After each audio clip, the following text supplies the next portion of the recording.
we have already discussed about the meaning of curriculum development, the need of curriculum development and the importance of curriculum development. In this video, I would like to discuss about the stages of curriculum development.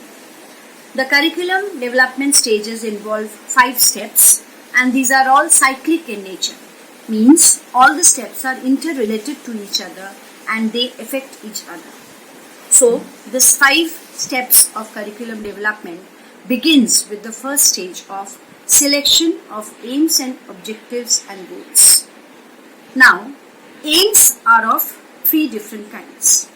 When we talk about an aim of an institution or an organization, they can be divided into 3 broad categories. That is, the ultimate aim, the immediate aims and the proximate aims. The ultimate aim is the kind of aim which an organization expects or focuses at the end of the entire course. Means, suppose a school is running for 15 years, it wants to develop the child for 15 years and ultimately what the school wants or expects the child to be, we see in the ultimate aim. The second kind of aim is the immediate aim. That is, when a teacher teaches a lesson or a content or a topic, then whatever she expects the students to learn just after the class is called immediate aims. So that is the immediate aim of curriculum.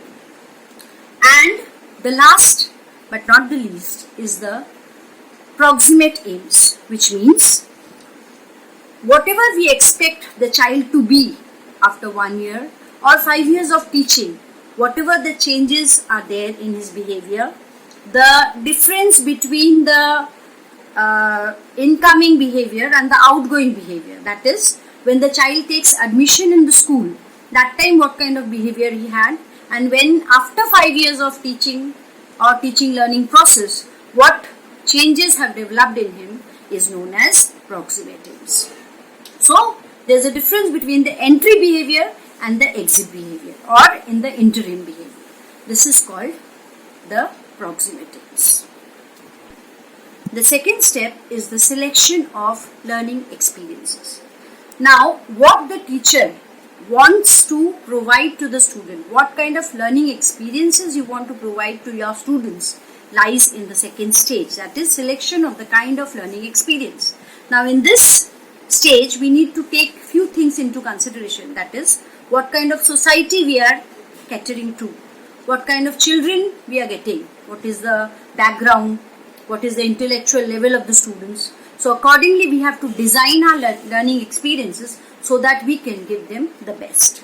So whatever the teacher has to give to the students, that is to be decided in the selection of learning experiences. What kind of experience you want the child to learn.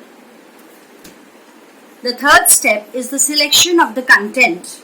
Now, after we have selected the learning experiences, now a difficult task lies in front of the planners of curriculum, that what kind of content should be given to the students so that there is proper correlation between the content and the learning experiences. Means whatever learning experience we want to give to the child should correlate with the content which we have decided. So, the third step is one of the most important stages, and that is the selection of the content which we are going to give to our learners. The fourth stage is the organization and the integration of the learning experiences and the content. Now, at this stage, the teachers and the planners have to be well collaborated. Means there should be proper integration and organization of the learning experience which have been selected and the content which have been selected.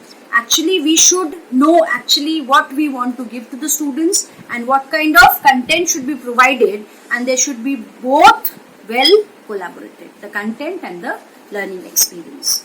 So, with this, the most important thing happens at the stage of curriculum development, that is at this point of time, that is at the fourth stage, the curriculum is actually executed. Means whatever we have drafted till now, whatever we have developed, the 3 stages, now we actually put it into execution or we implement the curriculum. So, 4th stage is very important, where we organize and integrate the learning process and the content. and we implement the curriculum or execute the curriculum.